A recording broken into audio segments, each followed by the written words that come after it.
I have always kept a quiet garden behind my home, rows of carrots, tall beans, sleepy cabbages, and the sweetest strawberries you could imagine. It sits just beyond my little witch room, where I read by lamplight each night. One evening, I was deep in a book of old spells and sea stories. The room grew warm, my eyes grew heavy, and with a soft sigh, I turned off my lamp and sat in the dark. The night was still. Then, creak, I heard my garden gate slowly open. I stayed very quiet and looked through the window. A young girl stepped inside, her feet bare, her hair long and damp as if she had just come from the ocean. She looked around at the vegetables with wide, curious eyes. But when she spotted the strawberries, her face lit up like moonlight on water. She hurried over and began picking them, eating them one by one, smiling as if they were the finest treasure in the world.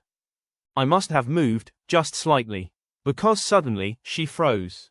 Her eyes met mine through the dark. With a small gasp, she turned and ran, out the gate, into the night, gone as quickly as she had come. The next day, I thought about her. She hadn't meant any harm, only hunger, and perhaps a love for strawberries.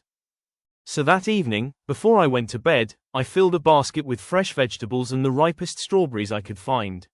I hung it just outside the garden gate. Now you won't have to sneak in, I whispered to the quiet night. The next morning, I hurried outside. The basket was no longer empty. Inside were things I had never seen in my life, smooth shells that shimmered like pearls, strands of sea glass, and tiny treasures that seemed to glow faintly blue. From that night on, it became our silent exchange. I left strawberries and vegetables.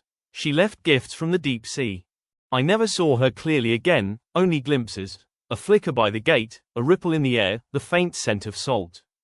But sometimes, on very quiet nights, I swear I hear soft laughter drifting in from the garden, and I know my strawberry thief has returned. The end.